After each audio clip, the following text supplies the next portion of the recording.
Yay or Nay Show with Alex C. A sports show for sports fans by a sports fan. And now, here is Alex C.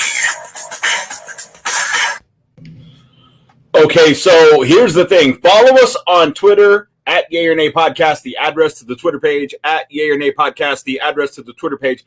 The reason why you want to follow us is that's where you will find all our Yay or Nay questions. Got a few that came back. Let's talk about those right now.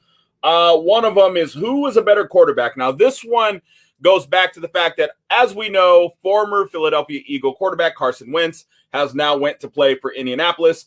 A lot of people deemed him a failure, kind of deemed him done in all reality. And now, of course, you have Jalen Hurts, who has taken over. It's his second year, and it's truly his team. And a lot of people are starting to make the comparison in regards to who was better. Was it a good move to put Jalen Hurts in place of Carson Wentz? So who, in fact, is better? All right, so based on the voting that came back, 100% of the votes that came in said Jalen Hurts is a better quarterback than Carson Wentz. And if you go by the performance in week number 1, then I could understand where you would actually get that information from. However, the other side of it, on the yay side for Carson Wentz, would be, keep in mind, he was 11-0 as the quarterback for the Philadelphia Eagles before he got injured the year that Nick Foles took over and they went to the Super Bowl and won it. So predominantly that season, a lot of people would say that it was because of the play of Carson Wentz that got that whole party started in regards to the Super Bowl year for the Philadelphia Eagles. Jalen Hurts has yet to make any kind of an accomplishment like that. But again, on the flip side, for the people who are not liking Carson Wentz and they're on the nay side for him being better, they are saying that Jalen, based on what they saw last week, considering the fact that it's only his second year in the NFL, looks like a much better quarterback. And then when you look at the performance that Carson had with the Indianapolis Colts in his first game as the starting quarterback, he did not look as great. He did look better late in the game. However, he did not play a whole complete game. So that is the yay and the nay as to why Carson Wentz would or would not be better than Jalen Hurts. However, moving on to the next question, should the Bears give up on Andy Dalton? So basically, I kind of asked the question a couple of days ago, should Justin Fields be the starting quarterback, right?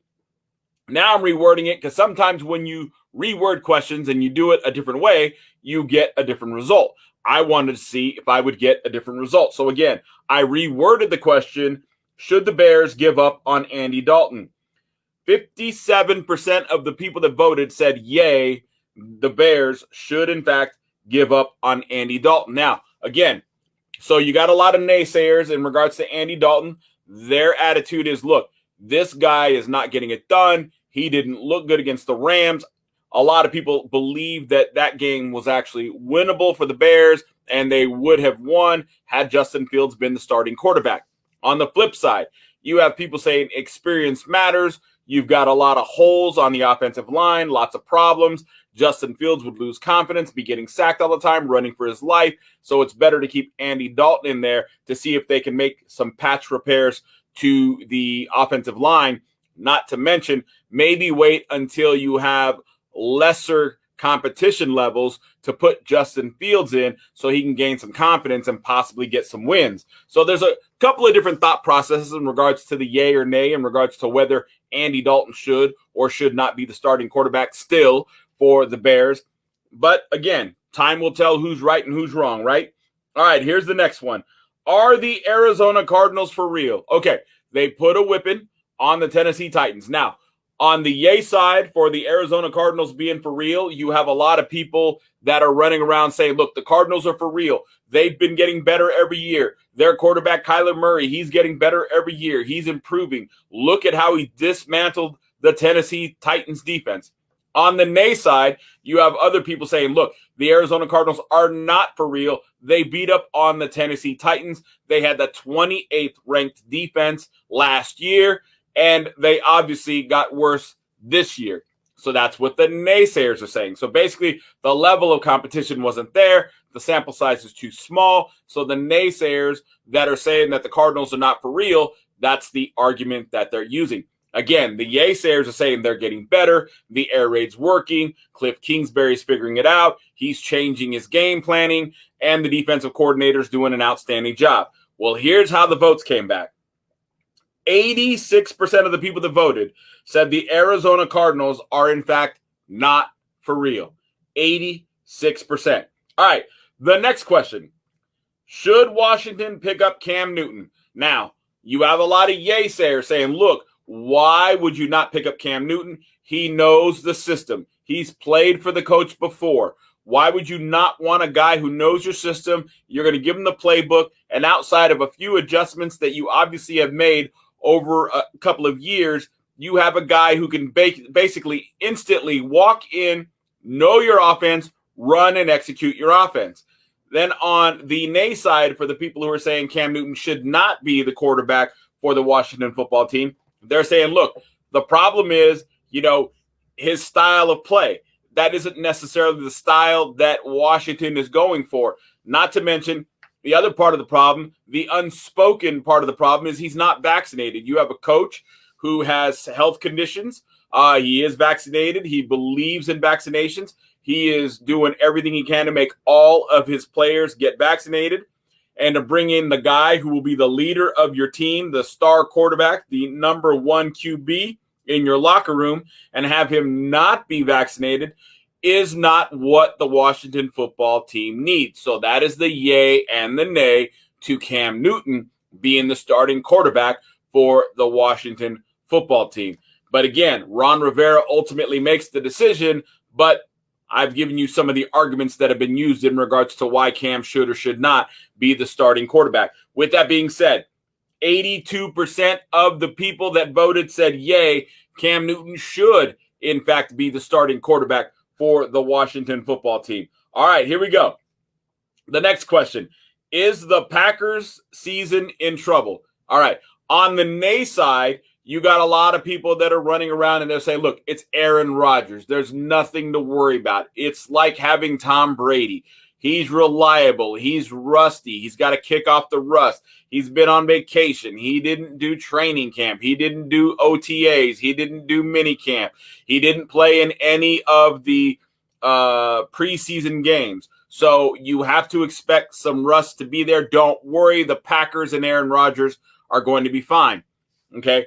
Those are the people that are saying, again, the Packers season being in trouble is a big nay because you don't have to worry about Aaron Rodgers. Now, for the people that are, yay, the Packers season is in big trouble, is because they're saying that Aaron Rodgers is disinterested. He doesn't look like he's happy. He doesn't look like he wants to be there. Doesn't even look like he's getting along with the other players on the team. When you watch him in his pre and his post-game interviews, he doesn't sound like a team player. He doesn't even sound like a team participant. He sounds like an individual who just wants you to know that he's there. He's not the problem. He's not taking any of the responsibilities for the problem. So therefore, because of all these factors, the Packers season is definitely in trouble. So that is the yay and the nay in regards to why you would ask the question, is the Packers season in trouble? 57% of the people that voted said, yay, the Packers season is definitely in trouble. All right. Now, as we know, Thursday night, there was a football game. The Giants and the Washington football team. We're going to break into that a little more. We're going to expand on that particular conversation. But prior to the game, I asked the question, who's going to win? 75% of the people that voted said that the Washington football team would win. And of course, they were right. Washington won by 1 point and in a crazy, crazy finish. But nonetheless, with that being said, Washington won. Let's talk a little bit about that game. Let's break it down before we get into ultimately what I want to talk about, which is the week 2 projections for the games that are coming up later on today. Right now, again, I just want to backtrack to Thursday night, though, and discuss the New York Giants and the Washington football team. Crazy, crazy game. First of all, let's talk about Washington. Ron Rivera, again, not picking up Cam Newton. That is a big, big, big debate going on among fans not so much among the national sports guys. I mean, you hear some people asking the questions, but they're not really harping on it. They're not really building and expanding on it. They're just kind of asking the question. They're allowing Ron Rivera to be evasive in regards to answering the real reason why he will not go ahead and add Cam Newton. He says he's happy with Heinicke, says that he's his guy. But here's the thing. If Heinicke's your guy, why did Ron Rivera cut Heinicke from being the backup quarterback for the Carolina Panthers a couple of years ago? Okay, keep that in mind.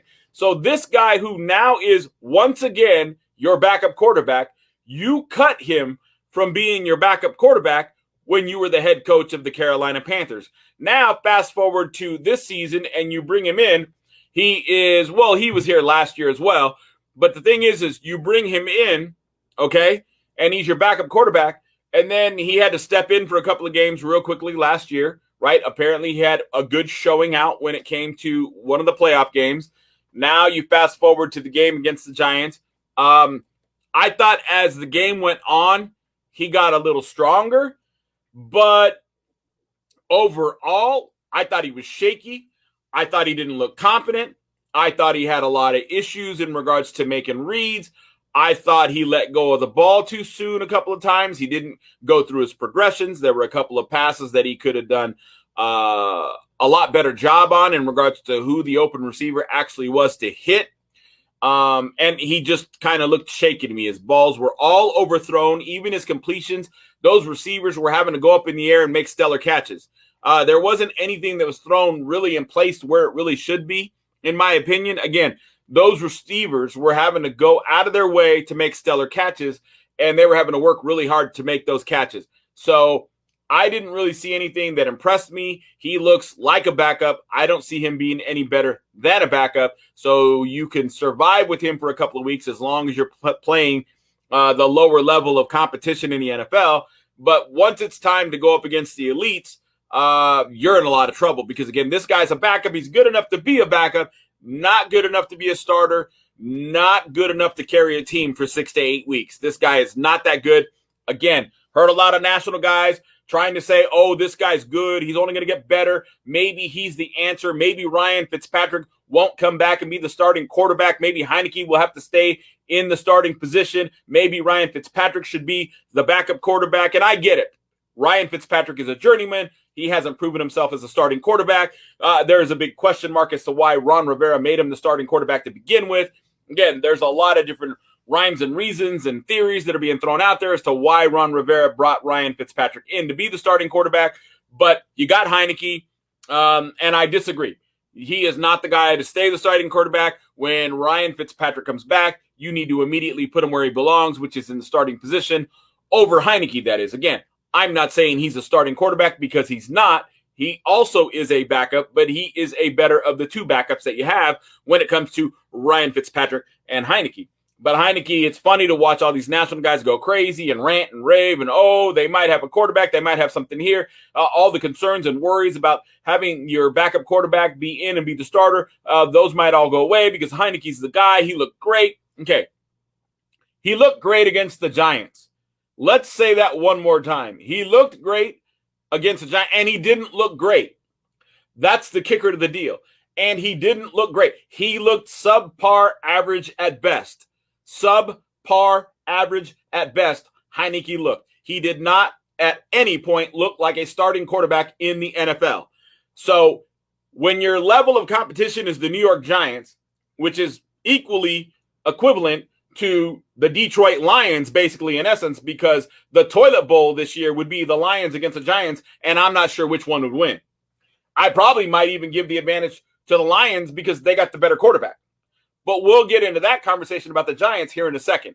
But moving on to what we're talking about is, again, the level of competition was against the Giants. That's not anything to write home about. That's not anything to hang your hat on. That's not anything to be proud of. And you barely won the game. And arguably, you really lost the game if it wasn't for the offsides on a missed last-second field goal. So that game could have went either way. So, again, you don't have anything to hang your hat on when it comes to the game Thursday night against the New York Football Giants. Sorry, you just don't. So for all the guys that are saying Heinicke might be the guy, again, I don't know what you're watching. I don't know what you're seeing. Again, it was an exciting game, but it was an exciting game watching two very, very poor and pathetic bottom of the barrel NFL football teams play against each other. That's all it was. It wasn't a high level. It wasn't two playoff teams and two playoff contenders. It was bottom of the barrel, bottom feeding football teams playing against each other. And realistically, we still kind of don't really know which one of the teams is better.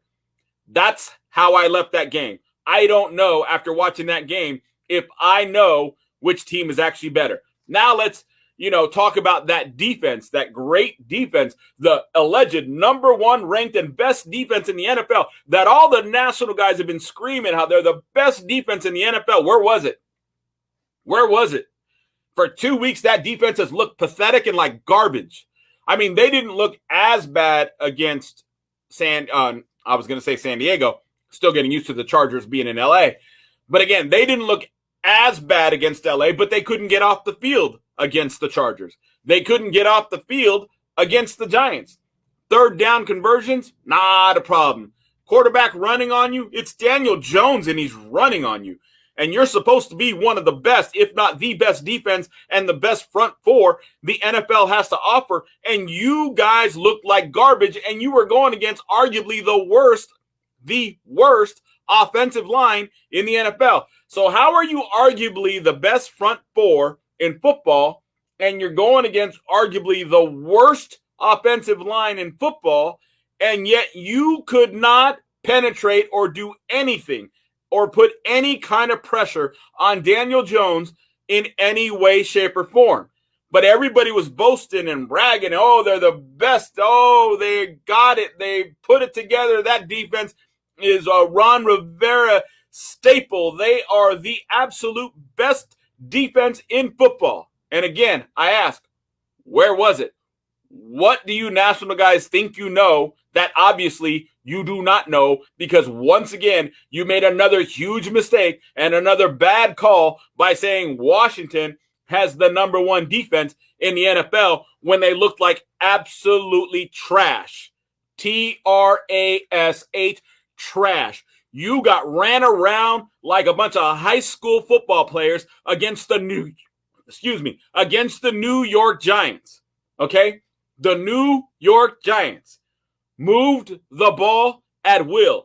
Daniel Jones looked like a star quarterback against what is allegedly, supposedly, the best defense in the NFL. How does that happen? Daniel Jones is never going to look like that again all year long until he plays against Washington again. Other than that, he's never going to look that good again all year long.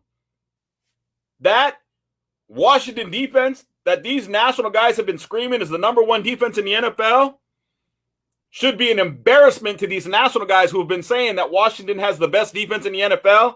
And again, you guys need to start looking at tape, paying attention to what actually happens on the football field. Quit going off of rumors and what people at practice or what coaching staffs tell you. Because of course, they're going to tell you how great they are. Of course, they're going to tell you how well they've gelled. Of course, they're going to tell you they've got the best this and the best that. But you national guys who actually report on this stuff need to vet your stuff way better than what you do. Because you guys are getting so much stuff wrong. It's really makes me wonder, why are you guys even reporting? Because you don't seem to get it right very often at all. Because that defense is atrocious, and they're going to get blown up week in and week out. Just like the New York Giants defense is going to get blown up week in and week out. Why? Because the Giants defense is bad, and so is Washington's. That was an abomination. And that allegedly, according to the national guys, is the best defense in the NFL. Wow.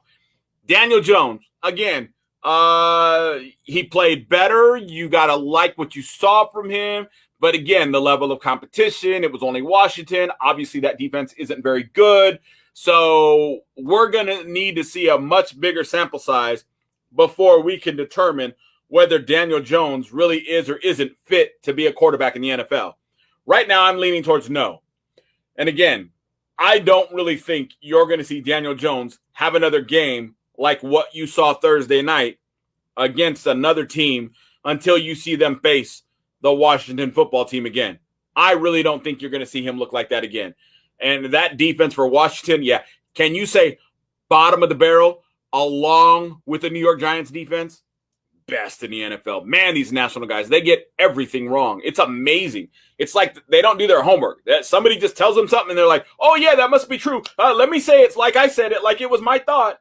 It's absolutely insane. All right, so let's talk about the games that are coming up this Sunday, or today, I should say. I don't know where I got the Sunday from. Let's talk about today's games.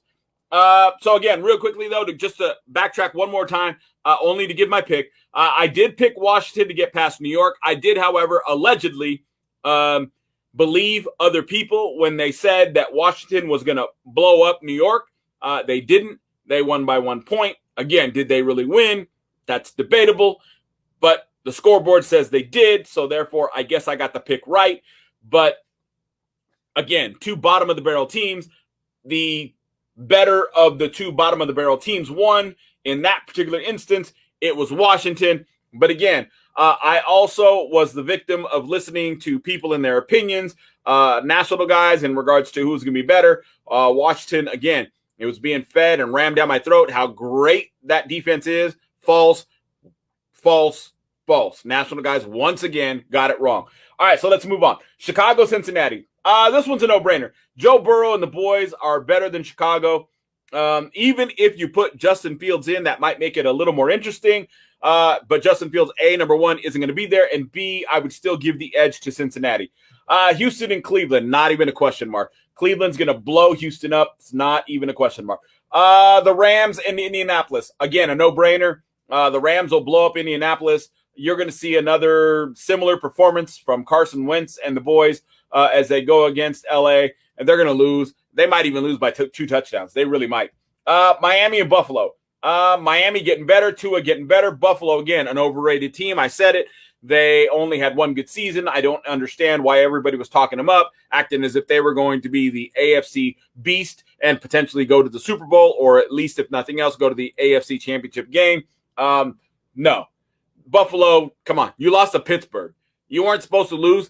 It shouldn't have even been that close of a game. And for the team, allegedly, that you have, and for as good as you're allegedly supposed to be, you got your butts kicked in a game you shouldn't have got your butts kicked in. Because a game that was that high profile, going up against that high profile of a team like the Pittsburgh Steelers, you should have came out guns blazing, ready to go, and you should have won. You didn't. You lost. I think you might even lose to Miami. I give Miami the game by a field goal. Patriots, again, I was wrong about them, again, because we didn't know what their quarterback was going to be. But after watching, we now know it's a rebuild. So basically, it's rebuild against rebuild. The Jets against New England.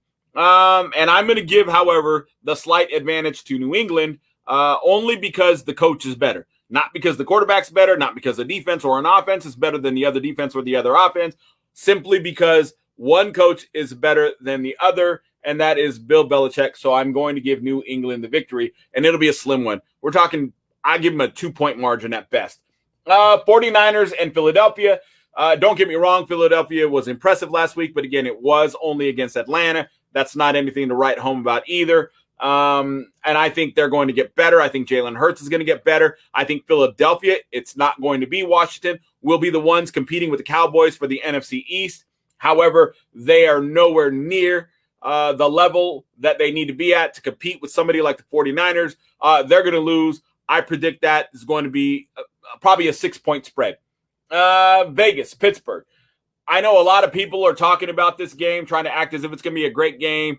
Vegas could come out 2-0. They could come on top of Pittsburgh in regards to this game. Look, even when I said Pittsburgh was not going to win a ton of games, and I'm still convinced they're not going to, by the way, they're better than Vegas. I don't know why everybody thinks that Vegas all of a sudden is now a playoff team. I heard a couple of national guys that were saying, Vegas is a playoff team. They're going to be there. They're going to be in the hunt. They're going to be in the mix.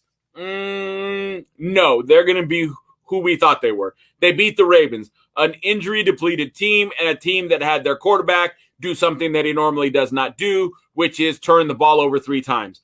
Hardly ever will you run into too many games where the Ravens quarterback is going to go ahead and give up the ball 3 times. So Vegas, being a playoff team, being this vastly improved team, being this John Gruden success all of a sudden, no. Pittsburgh will end that myth on Sunday. New Orleans and Carolina, a no-brainer. I get it. Carolina, a lot of people are talking about them. I don't know why. Again, after 1 week, I don't think it's number one big enough of a sample size. The variables involved here don't equate to a wait and see for Carolina. They are who we think they are, which is going to be somewhere in the middle of the barrel as far as where they are record-wise. New Orleans, Jameis Winston, better coaching, vastly improved, strong offensive juggernaut, too much to handle for Carolina. I get it. A lot of rumblings about Carolina's defense. They're not going to hold up against New Orleans offense. New Orleans wins. I'll give New Orleans by a touchdown. I'm not trying to give you spreads, but I'm just saying what I think. I'm not trying to give you spreads. I just want to make sure we're clear on that. Denver, Jacksonville. Well, it's Jacksonville. They're going to be 1-16 at best, everybody. They're going to lose to Denver. Not because Denver's a big juggernaut or a great team, just because they're playing Jacksonville. Minnesota, Arizona. So here's kind of a trap game. Minnesota played a very good game against a team who's a lot better than people realize. Because, again, the big question was Joe Burrow. How good is he? Is he going to be fully healthy? Is he going to be mentally ready to play? Is he going to be prepared? He was. He is. The Bengals are a better team. I could even make the argument that they might be right there in regards to the end of the season, potentially possibly making the playoffs. So Minnesota lost to a very good team in overtime. Arizona blew up a very bad team in Tennessee. I think it's going to be a good game. That defense of Minnesota going up against the offense of Arizona, I don't know. It's a tough one. I will say that I will give, because it's a home game, home opener, I'll give slight advantage to Arizona, 3 points. I'd say it's a field goal that wins it, Arizona over Minnesota. Tampa Bay, Atlanta, well, again, it's Atlanta. They're as bad as we thought they were. Again, a lot of national guys were screaming about them, all these improvements, all these things that Atlanta allegedly had done to make themselves better. I said all offseason long, we don't know who they are. I don't think they're going to be anybody special. At best, they're going to be somewhere towards the bottom, and that's where they're going to land. Tampa Bay over Atlanta. The Chargers and the Cowboys. Well, I think this one's going to be a tough one. Dallas's defense, again, they're not that good, folks. They're not that good. And they're never going to be that good. If they were that good, Tampa Bay wouldn't have blown them up the way they did. If Tampa Bay's defense were that good, like everybody was screaming, Dallas wouldn't have blown them up the way they did. So going up against LA, and I don't know that the Chargers have a great defense. I think they have an average defense. I don't think they're stellar. I don't think they're top 10. I think they're middle of the road. So with LA and the Chargers going against Dallas, then you got to look at the quarterbacks, which one's better. I personally think they're both evenly matched. Not because Justin Herbert's not eventually going to be better than Dak. He is, but he's only on his second year. It's early in the season. He still doesn't have all his rhythm. I think I'm going to give a slight advantage to the Cowboys over the Chargers in this game. If this were a game that were later in the year, I might reverse that. But at this point in time, I'll give the Dallas Cowboys a slight advantage over the LA Chargers. Tennessee and Seattle, no brainer. Seattle's going to blow up Tennessee. It's not even a question mark. Baltimore, Kansas City. Baltimore has a lot of question marks. They got a lot of things they need to answer, a lot of voids they need to fix. Kansas City does not, so it's a no-brainer. Kansas City's going to win probably by 10.